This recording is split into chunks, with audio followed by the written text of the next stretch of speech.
Vamos agora à entrevista do dia com Denise Campos de Toledo. E vamos falar agora sobre a atual conjuntura econômica. Eu converso com o economista Paulo Rabelo de Castro, que é da RC Consultores, ex-presidente do BNDES e ex-presidente do IBGE. Então, Paulo, boa noite. Boa noite, Denise. Boa noite aos telespectadores da TV Gazeta. Bom, vamos falar de um assunto que tem dominado aí o noticiário, um dos assuntos, claro, mas BNDES, o senhor foi presidente do BNDES e nós tivemos toda a polêmica agora em relação aos valores pagos no atual governo por uma consultoria que não desvendou a tal caixa preta que se espera há muito tempo. Eu lembro que na época que o senhor estava lá no BNDES, teve o livro verde, que mostrava as operações, todas aquelas que foram questionadas, e se chegou à conclusão de que não havia irregularidades na elaboração dos contratos, né, do que foi aprovado pelo BNDES. Só que a sociedade ainda quer saber o porquê de determinadas operações, em que momento que houve essa irregularidade, porque sabemos das histórias de Eike Batista, JBS, a proximidade política que havia com Angola, com Cuba, Venezuela. No BNDES, como é que ficou a situação? A situação no BNDES enseja até uma entrevista tua com o presidente Gustavo Montezano. Ele, no entanto, provocado por mim, soltou uma carta aberta em resposta à minha carta, em que eu solicito os esclarecimentos do porquê dessa elevação bastante significativa dos valores. Ele acaba de soltar a resposta, que eu preferi que fosse uma resposta pública para partilhar contigo e com toda a sociedade, e fiquei satisfeito com a resposta, porque ela, de fato, esclarece que a demanda sobre centenas de milhares de documentos que foram investigados lá fora, no exterior, tanto quanto aqui no BNDES, demandaram um esforço de investigação muito mais agigantado do que se imaginava à primeira vista. Em casa de desconfiado, gasta-se muito com cadeado, não é? Ou seja, nós começamos com o livro verde, que foi uma maneira muito eficiente e barata, no sentido de que, utilizando os recursos da própria instituição e comandados pessoalmente por mim, que obviamente chegava e, portanto, era uma pessoa isenta no processo e com, modéstia à parte, muita experiência investigatória, pela classificação de riscos de crédito que durante muitos anos exerci, e pude aferir que, apesar de se imaginar que dentro da instituição havia malfeitos ou até irregularidades, que nada de grave foi apurado. Depois, duas comissões abertas por minha antecessora, pouco antes dela sair, a Maria Silvia, comissões de apuração interna, não só sobre o JBS, mas também sobre Odebrecht, foram concluídas sem apuração de quaisquer irregularidades graves, embora todas encaminhadas ao Ministério Público. De forma que eu acho que a página virada, faria até um reparozinho sobre a tal caixa preta. Não é que não foi nada desvendado na caixa preta, não caiu nada da caixa preta. A caixa preta estava vazia, não havia caixa preta. A caixa preta da corrupção, que eu lamento como brasileiro profundamente, que é mais do que fartamente documentada nas delações e nas investigações, estão fora dos muros do BNDES. O BNDES tem que ser posto a trabalhar em benefício do país, que é uma grande instituição. Agora, Paulo, muita gente, até por todas essas irregularidades, acredita que o BNDES deveria ser extinto. Ele deve passar aí por um processo de venda das ações que ele possui em várias empresas. O governo já detectou tudo isso e quer diminuir essa participação.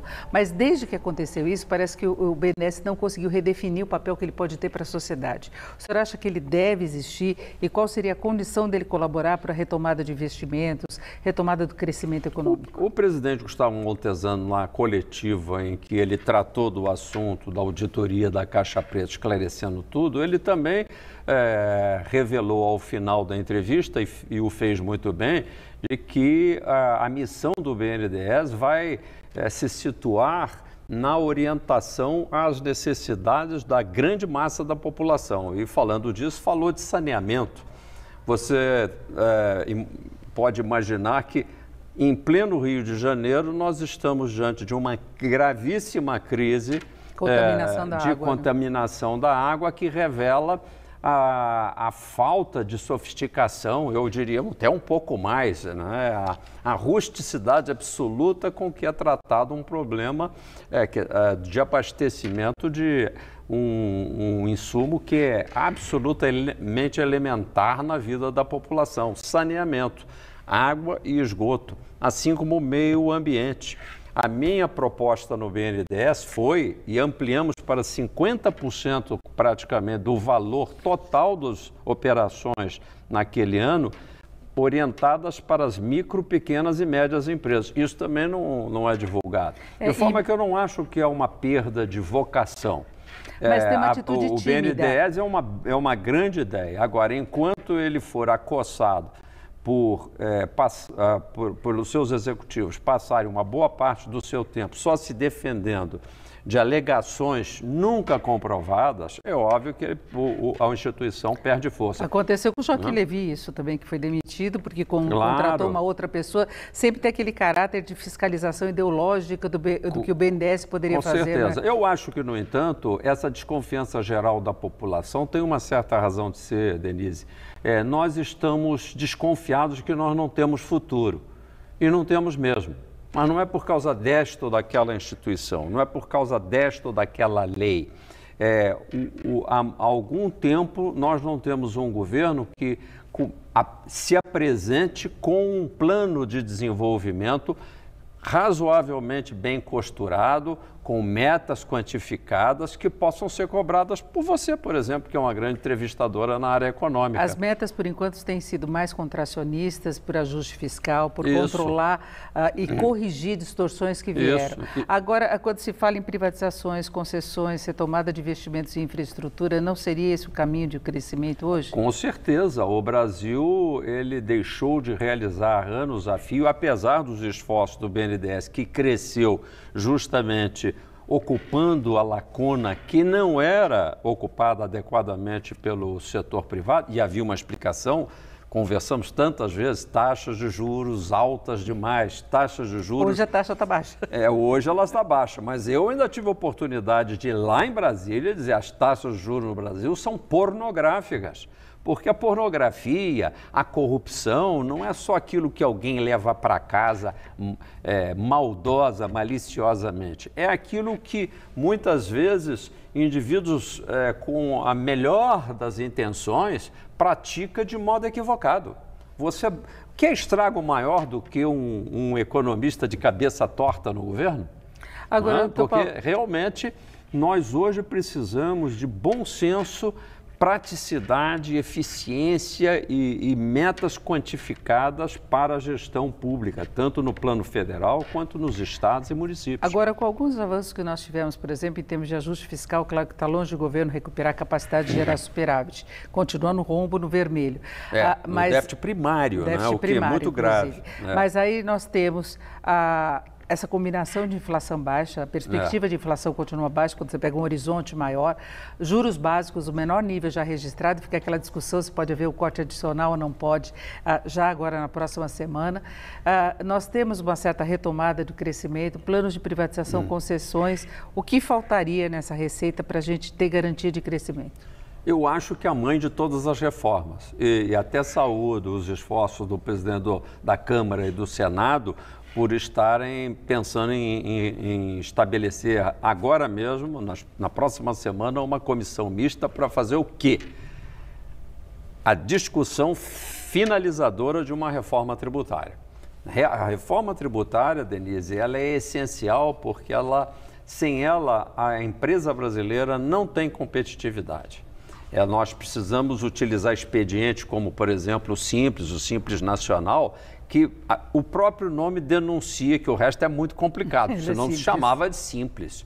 Então, o que nós temos é que não eliminar o Simples, assim como não temos que eliminar o BNDES, nós temos é que universalizar a simplificação. Portanto, o Instituto Atlântico, por exemplo, você sabe disso, nós temos uma proposta, uma emenda, inclusive jurisdificada, ou seja, já transformada em projeto constitucional, que pode ser aproveitada. Já conversei com o economista Bernard Apri, temos um relacionamento muito bom com o ex-deputado Luiz Carlos Raul, que apadrinha a outra proposta. Era hora de essas propostas, inclusive as do secretário da Fazenda, porque são muito importantes as opiniões dos secretários de Fazenda estaduais. Nós, numa discussão que tivemos em dezembro, lá no Concefaz, modestamente, somos geradores de uma proposta do Atlântico potencial para a dos secretários da Fazenda, por mestre uma reforma tributária eficaz. Agora a gente vê que tem Senado.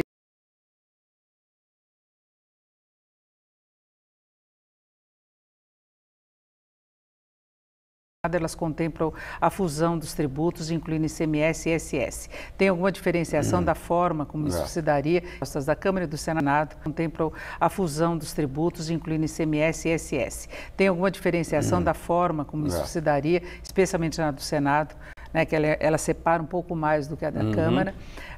Os secretários, em princípio, concordaram, mas a gente vê muita preocupação, por exemplo, do comércio, o setor de serviços, que nessa tentativa de se equilibrar a tributação, eles podem passar por uma alíquota mais alta. Então, outros diminuem e eles sobem. Então, eles vão tentar barrar esse tipo. E existem até outras propostas para tentar evitar que isso aconteça. Paulo Guedes, o ministro, ele defendia o imposto sobre transações financeiras, até pensando na nova economia ou algum reforço de caixa para combinar. Então, eu queria rapidamente que o senhor falasse como que se pode driblar essa resistência? Não precisa driblar, basta utilizar uma ideia, eu acho que muito generosa, que consta até da proposta do Raul, por nós encaminhada a ele na época, de uma Câmara de Compensação que nós chamamos Operador Nacional de Distribuição da Arrecadação. Trata-se, na realidade, de uma espécie de, como diz o próprio nome, um operador que recolhe todas as arrecadações havidas num único dia e às 5h30 da tarde, mediante um sistema de algoritmos que já está previamente estabelecido, portanto, o operador não pensa nada, o operador não é uma pessoa, uma representação política, já é um sistema de computação que redistribui, reparte e deposita no caixa do governo federal, dos estados e dos municípios. Imagina que beleza, que automatismo.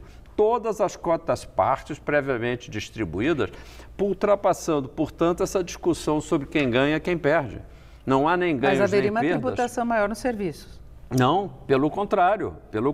É possível a gente estabelecer um IBS, que é o nome do novo imposto de consumo, o imposto de bens e serviços, em 5 faixas, e nesse sentido, essa é a limitação da proposta do Bernard Api, querer estabelecer toda a tributação numa única alíquota e, por exemplo, sobre o preço de um quilo de feijão, identificar que fulano de tal é pobre e que depois vai receber uma compensação mediante um cheque. Isso não faz sentido prático nenhum. E, ao mesmo tempo, dizer que uma senhora que compra uma bolsa Louis Vuitton, ela está exercendo um direito dela de atender a sua necessidade. Sejamos práticos e tenhamos bom senso.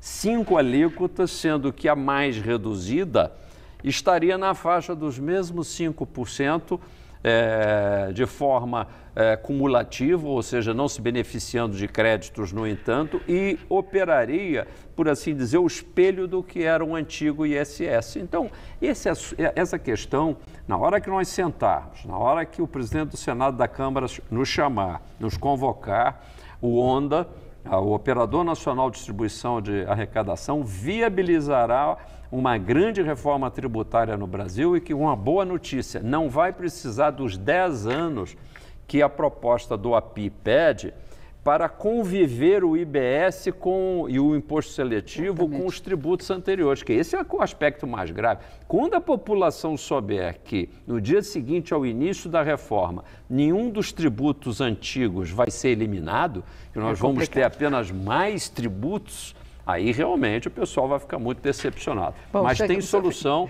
e eu acho que o ano que vem nós já podíamos ter um sistema novo.